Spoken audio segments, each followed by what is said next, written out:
Whether it's cheesy movies, TV shows, comics, games, or songs, I love unintentional comedy. Sure, a lot of stuff is cheesy on purpose, and sometimes it's hard to tell whether it's genuine or artificial cheese. But now and then, I stumble upon the motherlode of cheesiness. How does someone make something this ridiculous and not notice?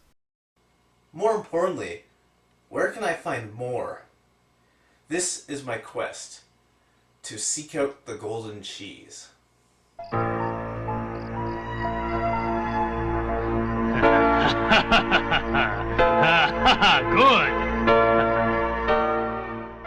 Today we journey to the Bahamas, where the 1965 James Bond movie Thunderball takes place. Thunderball was the first James Bond movie after Goldfinger, which is my favorite of the early Bond films. It is amazing how quickly a series can deteriorate from amazing to impossible to take seriously.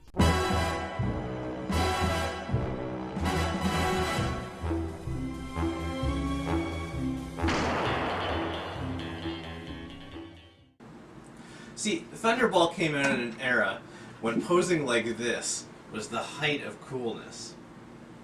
Oh yeah. Nice. Off the chain, son. That is my new wallpaper. The movie starts at a funeral for some colonel, who as it turns out was a bad guy. You sound disappointed you did not kill him yourself, huh? As the colonel's widow climbs into her limo, Bond realizes something. Come on.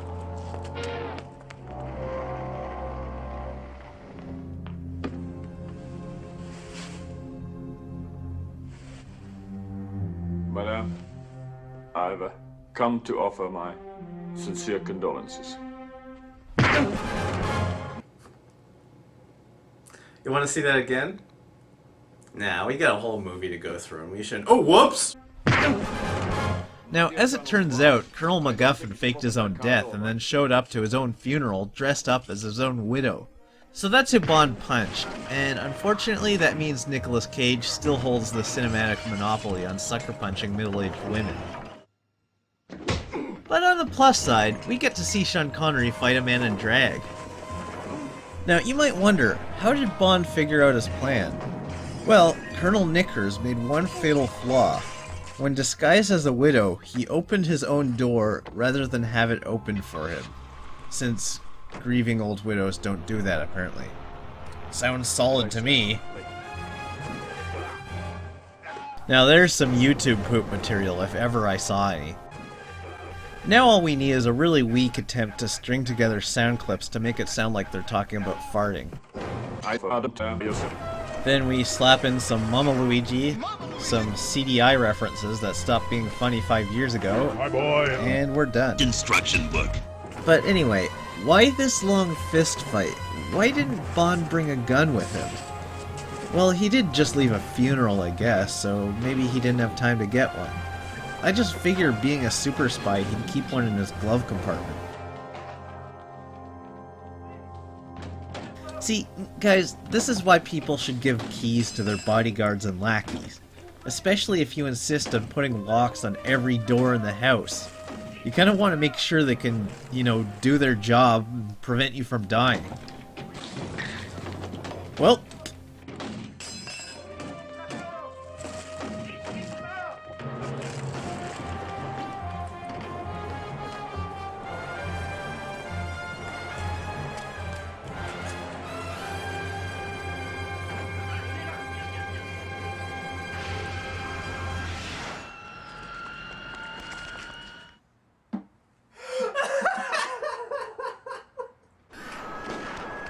Oh, he didn't have time to grab a gun, but he did manage to bring a freaking jetpack!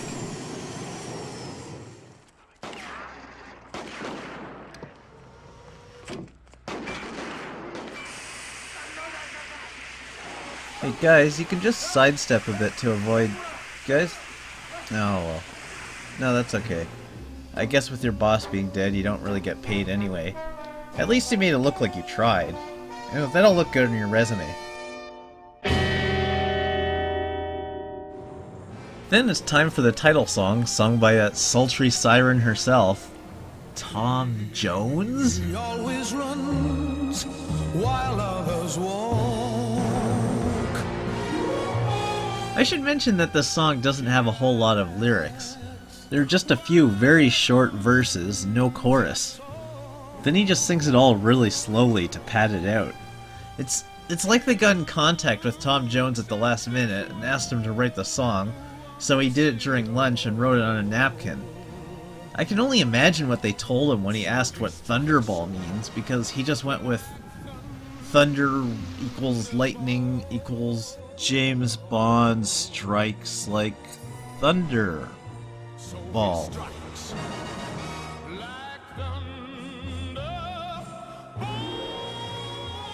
Now it's time to play Count the Bond cliches.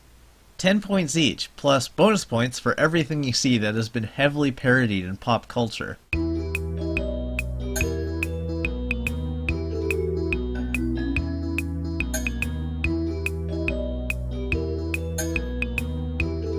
will now proceed. Number 7. Your report, number 2. Thank you, number 1.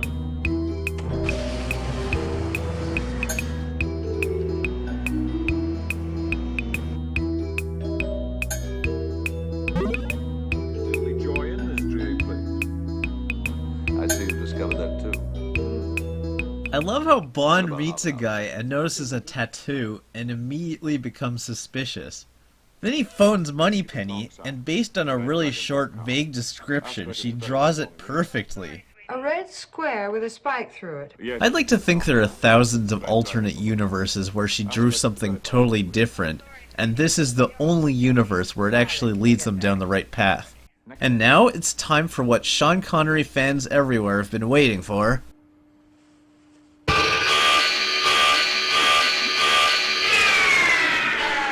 Behave yourself, Mr. Bond. Okay, was the world really that different in the 60s? These days, I don't care if you're Sean Connery or whoever this generation's Sean Connery is. If you say Robert Pattinson, I will kung fu you in the soul.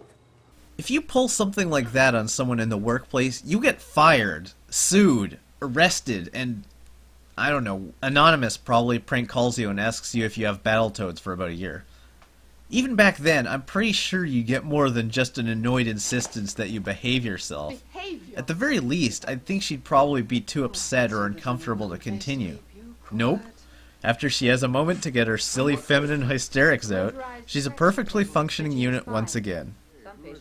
She straps him to the weirdest therapeutic device I've ever seen, which, as soon as she leaves the room, quickly becomes the most hilariously lame death machine I've ever seen. Try not to laugh at this.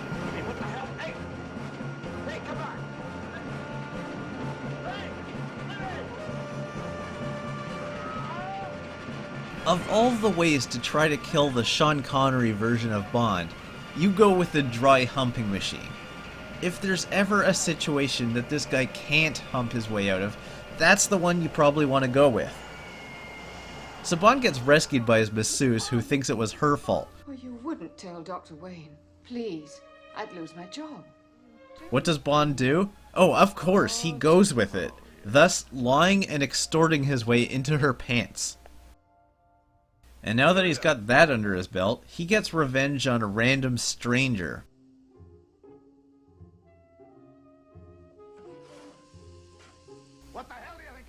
Like, seriously, explain to me your reasoning that this is the guy who attacked you. Because he's the only one in the room? You passed out, James. The guy who did it is probably long gone. Why would he hang out and have himself a nice relaxing steam after trying to murder a super spy?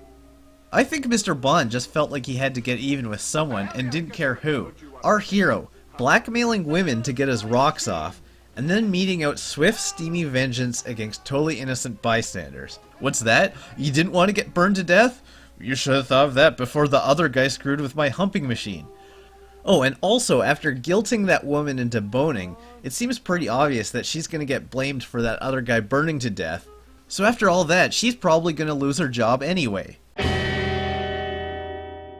Why did the guy mess with the machine anyway? If he had Bond tied up and helpless, he could have just shot him. Does no one in the spy movie bother bringing a gun with them? Meanwhile, elsewhere in the world, we have this guy getting called to work at an inopportune time. But duty calls. When he has an important job, like, say, a major in the Air Force, you can see how that would be...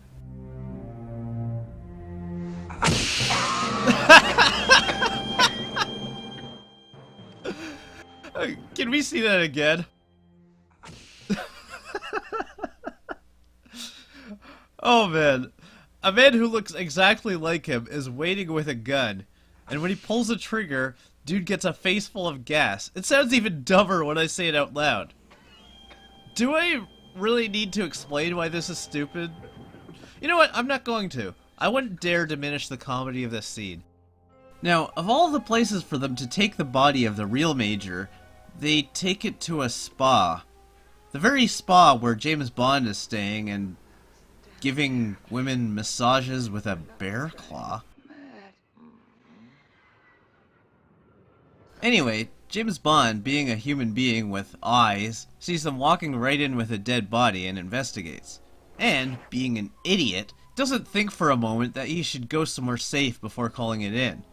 Luckily, this one guy doesn't get a chance to get a shot off because all the time in the world is not enough. Instead, the clumsiest assassin in the world attacks him with a tiny knife. Bond takes him out, then rather than completing the call, he wraps the phone around the guy for some reason. Hey, guy with gun, now would be the perfect time to shoot. Will somebody please use a gun in this spy movie? No, the gas gun doesn't count. Speaking of gas, the fake Major here enacts his plan and steals a fighter jet by gassing the 4 other pilots. I love how fast gas kills people in this movie. They don't even have time to inhale. What's that? It smells like... Now, at this point, the movie starts to buckle down and not be so totally insane, so there's not much for me to comment on. So this might be a good time for a brief intermission. Today's totally out of context comic book panel comes to us from Invincible Iron Man number 30. I like donuts. We now return to our Thunderball review. The bad guys use these stolen nuclear missiles to hold the United Kingdom hostage, and James Bond has to investigate. He beats the bad guy in a card game. He finds some guy in his room and beats him up, then lets him escape because, I don't know, something about sending a message back to the bad guy or something. You let him get the better of you. Don't you just love these stupid villains? Yeah, he sends a single inept goon against one of the most skilled super spies in the world, and then punishes the lackey for failing to follow through with his brilliant foolproof plan. By the way, the bad guy has a swimming pool with sharks. And even though the sharks were just fed, they still can't pass up the offer of free human. Look how small this pool is, and look how small the sharks are. Number 2, you are a genius. You hire guys that can't survive for 30 seconds in a tiny pool with a couple of small, already fed sharks, and these are the guys you're sending after James Bond alone. Mostly, though, it's just Bond chatting up this girl. While there isn't anything necessarily wrong with this part of the movie, it's not something I can make fun of, so I'm not going to review it. My review show, my rules, Neener. Things don't really get funny again until the end, so I'm just going to stick to a few highlights. Bond gets his gadgets, the bad guys go skeet shooting and casually discuss how they're going to kill him. He shows up at their lair, so they throw him in a shark tank. He escapes because the sharks are suddenly not deadly monsters. Then he gets captured again, and escapes again, kills some bad guys, and makes a few puns. Do you mind if my friend sits this one out? She's just dead.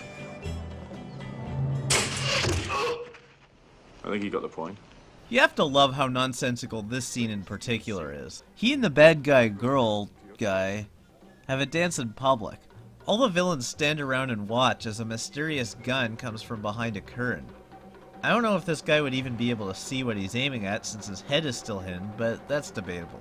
What's more nutty is that the guy just stands there for the longest time. 007's Bond sense is tingling, and he looks around and just happens to spot the gun right before the guy finally decides to shoot, and spins around. It just happens to hit her right in the heart, and kills her so fast that she can't even yell out or gasp. Nobody hears the gunshot. Nobody notices the blood. The shooter doesn't bother to fire another shot. And when Bond dumps the body in a chair, nobody seems to notice that she's dead because even though she died absolutely instantly, her eyes conveniently close so that she looks like she's asleep. And how did Bond's hand happen to hide the bullet wound without his fingers getting blown off? Before we move on, just one thing I want to touch on with the gadget scene. Here we have a Geiger counter. But that's an underwater camera. It takes 8 pictures in rapid succession by pressing that button there. Is that clever? Oh, quit being so picky, Bond. He's giving you the equipment you need to complete your mission. Why does everything have to be clever? Can't a camera just be a camera just this once? Crazier, though, is how the movie totally redefines the gadgets. This is a Geiger counter. Do you press? No! It's a camera! You were the one making a big deal out of how it's just a camera earlier in the movie. Look, I know James Bond movies like to have gadgets disguised as cool or innocuous things, but come on guys, keep it consistent. It's like... Pay attention, 007. This is an electromagnet. This is a laser beam. This is an arc welder. This is a stapler. This is a robot designed to look exactly like my brother Galen. This is a portable communication device. This is a laser beam. They didn't just get their props mixed up. Earlier on, you can clearly see Bond using his watch as a Geiger counter and using the camera to take pictures. And later on, you can see Domino using the camera as a Geiger counter. It's not a mistake. They, for whatever reason, decide to redefine what these gadgets do halfway through the movie. Ah, there's my laser beam.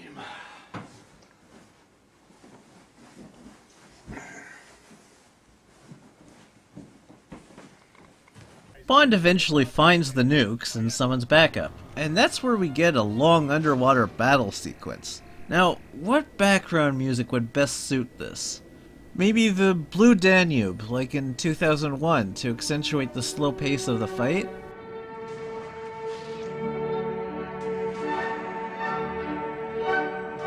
Or maybe Yakety Sax with the footage sped up? No, both way too obvious. I'm gonna go with The Littlest Hobo.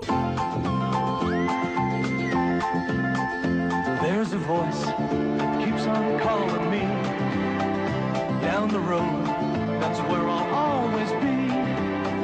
Every stop I make a new friend. Can't stay for long, just turn around and I'm gone again. Maybe tomorrow I'll wanna settle down.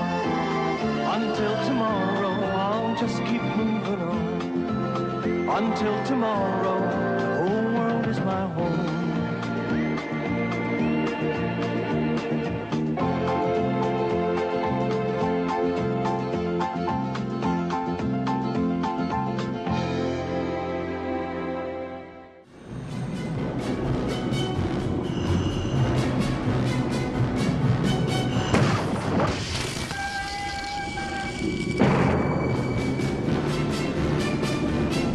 Ah, yes, the international sign of saving someone from multiple assailants who are just standing there waiting for me to spring an overly convenient trap. Oh, and also Canadian furniture stores. Who's better? Nobody! Bond climbs into a hatch, then when he's followed, he sets a trap for the 3 guys that pursue him. He comes out the secret side exit of the hatch and drops a bomb inside. How many things are wrong with this? Why did he even go in there in the first place? Then he just abandoned all his equipment? Then 3 guys see the air bubbles, and rather than shoot, they all just climb in one by one and sit there going, where did he go? If you just turn your head, you'll notice there's another way out, dumb butts. And what kind of continuity error is this? Do I even need to explain what's wrong? No, I won't. I'm confident that 100% of my viewers will notice what the filmmakers didn't. This is incredibly sloppy. Where things really start to get wacky is where it starts to cut or pan to various undersea creatures in the middle of battle. Why? It's like they think the fight scene is so awesome that we forgot where it's located, and so they want to remind us that not only is this fight scene so great, but the whole thing really was filmed underwater. Look at that! It's an octopus! Isn't that groovy? Whatever the motivation, this is just ludicrous. It's Tom, can you finish up your review? I've been waiting to get into the kitchen for an hour now. In a minute, you're ruining my take. Well, screw your take. Screw your lunch!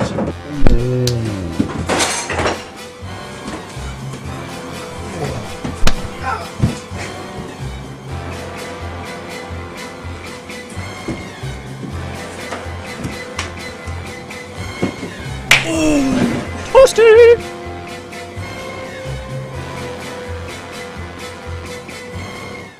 Eventually, the good guys manage to capture the bad guys. Or most of them, while the boss and two of his goons just swim right past and nobody notices them. Except Bond, because he possesses Bond vision. It's like regular vision, except he's the only one who has it. Aha, but number 2 is onto him. Bond manages to grab a harpoon gun. He only has one shot at this, so he better make it count by shooting the henchman. Oh no! The bad guy ripped his diving mask off and now he can't see. Not to worry, Bond looks over and sees another one on a dead body and puts it on. It's a good thing that James Bond could see when he couldn't see, otherwise he wouldn't be able to see.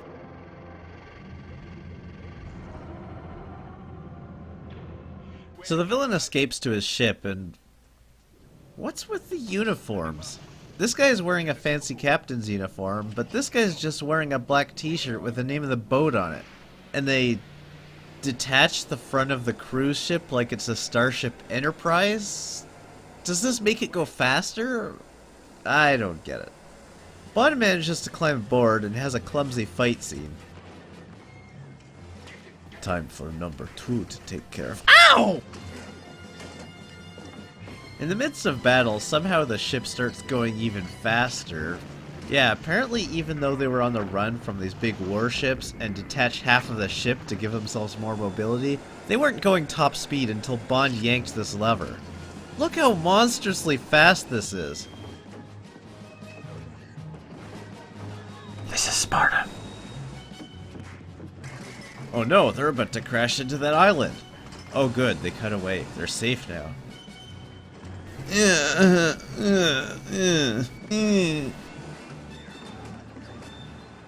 Oh no, here comes another one.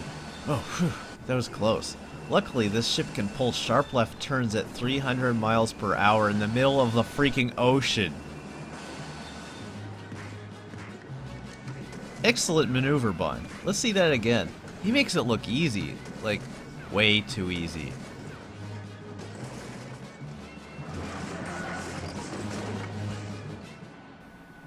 What? Where was that gun this whole time? Hold on, let me backtrack. Okay, there was a gun there. How come nobody picked it up all this time? Anyway, Domino kills him. And then they jump out before the boat... okay, sure, why not? And the movie ends with Bond and Domino in a lifeboat and... okay, I like where this is going.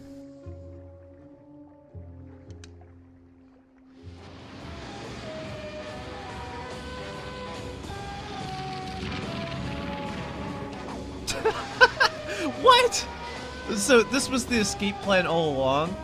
You can't say this was spur of the moment because he had the balloon and air pump with him, and that plane is specially designed to catch it. So what, instead of dropping down in that private jet and picking them up, now Bond has to hang there for over an hour with only his arms to carry the weight of another entire human being? Awesome plan, guys! And then 15 minutes later, Bond lost his grip and Domino fell to her death. The end. Well, we struck cheese, but unfortunately it's not the golden cheese. The golden cheese is still out there. The quest must go on. I rate this movie a mozzarella.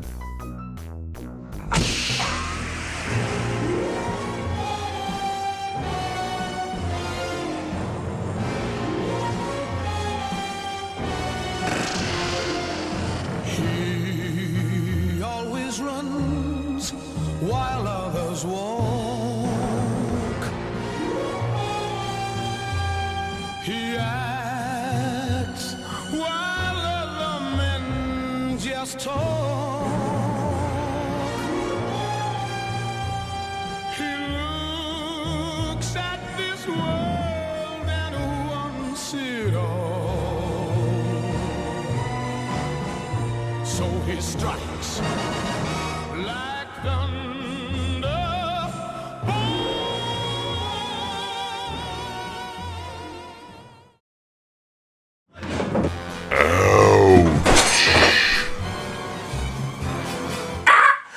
Those were clearly not the same bananas as in the previous take.